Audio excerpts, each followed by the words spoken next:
All right, warriors, welcome back. Before we get started, let's do a breathing exercise. 5 seconds, 5 Mississippis. We're going to breathe in deep and then release together slowly to acclimate your core. Get you motivated to start controlling your own ghetto switch. And once you can do this, you'll know that at first it's because you're catching yourself, right? You call them triggers because you're going to respond emotionally and with feelings and physically all at the same time. The first step is recognizing you're doing this. The second step, catching yourself when you need to be more aware that it's going on. And then thirdly, when you're able to smile and walk away because now you figured it out. These are kind of the stages in your growth as a warrior, understanding technique and developing your own style.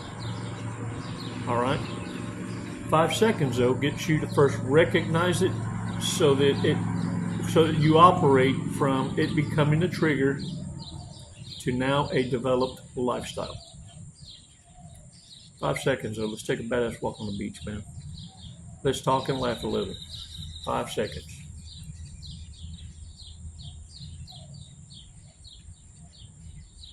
Release slowly. All right, shake it off, shake it off. You know, some of the things we need to remind ourselves that trigger you, and narcissists know this because they go from hot, cold, hot, cold, hot, cold to get you emotionally constipated, because that's what they are, emotionally constipated. They got them, they just don't know how to feel them. And you got to feel it in order to heal it. They refuse to go that route. It's easier to, instead of feel it, dumb you down into Confucius, get you emotionally constipated, where you no longer want to deal with it either. And you're going to participatious in running from it. Now look, this is what narcissists do. These are key indicators, because narcissists say shit that you would never think of saying because you operate this way. You understand that once words leave your lips, you can no longer take them back. Narcissists have so much I don't give a fuck and want to hurt you that they say what they're thinking without thinking. Look, it's kind of like saying I love you, I love you, I love you for 3 days, and all of a sudden I can't stand you. The rawest form of disrespect, bitch slapping you out of nowhere, taking your breath away. And then they'll throw this, I don't have to explain myself to you. These are statements I want you to remember, because when you're applying reverse narcology, everything I'm going over with you is what you're going to dish out back, but you're going to mean it. See, because with narcissists, it's a game, it's a move. They're playing checkers. I'm teaching you chess. Because when you make your move, it's a power move. When words leave your lips because you don't abuse, when you mean goodbye, your actions profoundly validate what you said. So when you say, I don't have any fucks to give, that's goodbye forever. That just rendered the narcissist mortification. They wish they had the power that your words carry. You see, because they've used a chain of what used to be powerful statements that are so diluted because they used them so much, they carry zero power. In fact, you caught yourself saying, you always say that shit. You're the idiot. And they'll come up with craps like, you're so annoying. Why don't you leave me alone? And when none of those trigger you like a child anymore, because you stop reacting, you stop becoming spontaneous, you stopped being explosive with them as they had that shit-eating grin, leaving you to argue with yourself. It's when you finally realize that you were becoming the narcissist entertainment and you caught that shit-eating grin on the walk away. Yeah. That's when they're going to turn it up a notch, you see, because now they want to forever hurt you because they know they got to get the last lick in order to be the victim. They need you to play out like them. So this is the part where they start accusing you of cheating. And their wretched ass has been spinning plates, never stopped. Oh yeah, they've been tasting flavors. And get this, this is when you find out. And it's pretty fucking disgusting. For some of y'all, you found out because you went to your yearly checkup and realized you had a kukuya itchy crawly. And for some of you, this was you dodging the bullet. Because you coulda, shoulda, woulda left when you started seeing the red flags, telltale signs like them saying things like, you made them do it. All right, this is the gaslighting. Now, they're not going to address that you caught them red-handed. That's obvious, but you made them do it. This is when they start to project what they're going to do in their miserable lives to retaliate against you. And that is, they're going to accuse you of gang stalking them, sending people to watch them, which you're not paying attention to because you're under emotional duress at the time. You haven't figured out yet that they're telling you their plan. They're telling you they're going to gang stalk you. But they need to accuse you of it first so that when you start connecting the dots and realize, oh shit, they're gang stalking me. This fucker's been doing this to me. So understand, I know, and look, they're going to try and depend on your kindness and your understanding. They're the ones that are going to be the ones calling you crazy, miserable. You're the addict. You're the drug dealer. You're the one that hid the body. And warriors, look, in their desperations, they're going to try and set you up for crimes they committed and lies they told, because they need you to take the fall.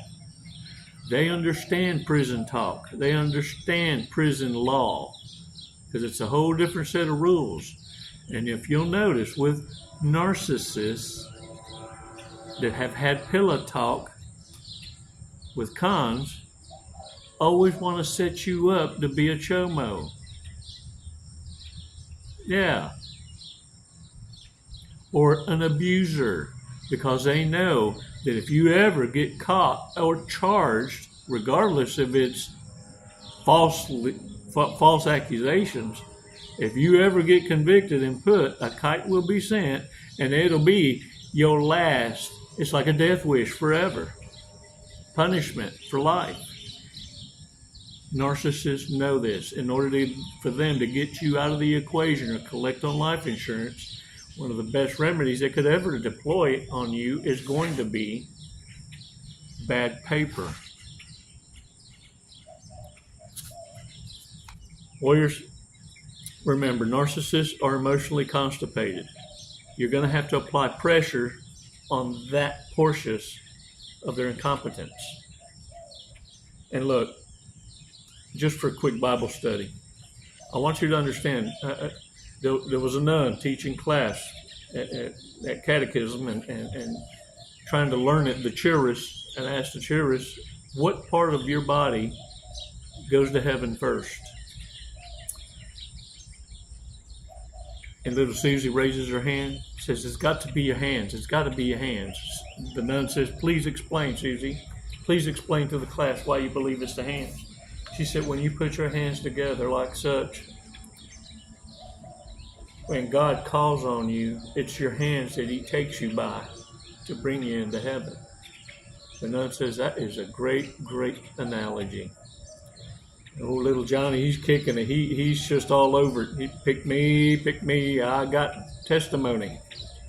Little Johnny gets picked. The nun says, okay, little Johnny, please tell me, you really can't mess this one up. What part of you goes to heaven first? Little Johnny says, it's your feet. It's your feet. It's your feet.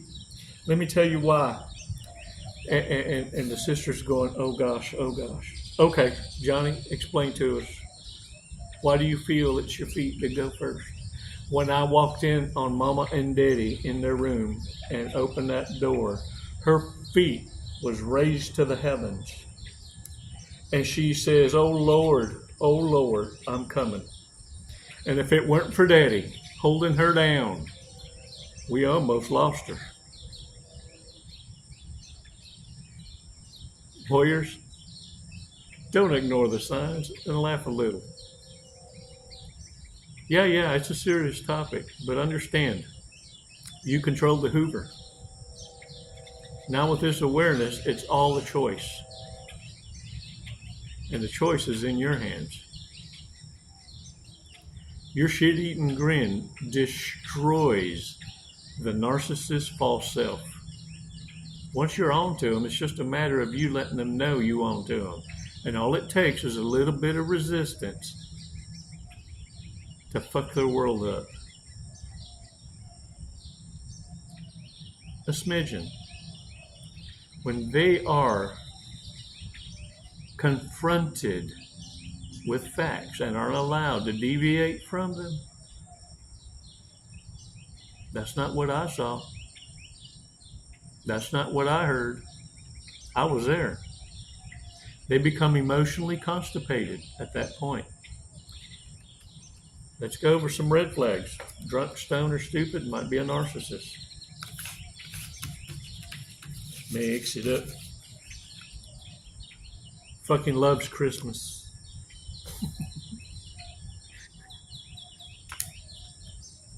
Is into some weird shit. I can't make this up. I hope y'all paying attention. I hope y'all paying attention. Is going straight to hell. Straight to hell. They ain't gonna be guided by the hands or the footses. They're gonna be drugged. By the grenya. You've been That's them cheeries always being corrected by the earth. Gonna rip that bitch off. I'm not gonna drink drinks. I'm not gonna drink drinks in between drinks. Because I hate a quitter. Documents their life on Snapchat. Can't maintain a relationship. Got to make it a relationship. And now it's Snapchat. Not Snapchat. Snapshit. Precisely measure substances to ensure equal distributions. Better whip them scales out. All right, warriors, let's check out the fortune cookie. Damn it, I'm gonna make this one childproof. What the hell's the matter with y'all? All right, y'all, here we go. You got it.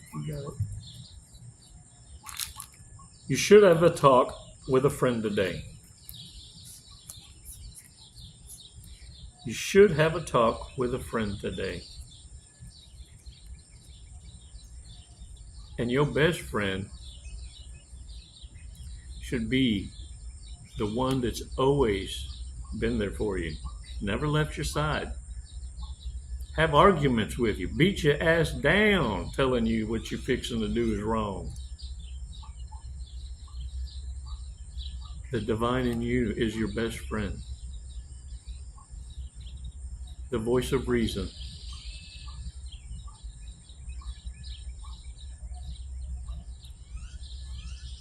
The divine in me bows to the divine in you.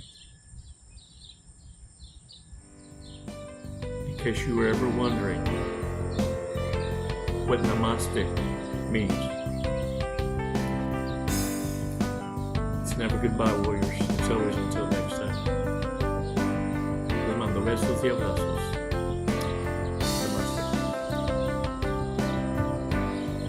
The wastelands through the highways, and on we'll go.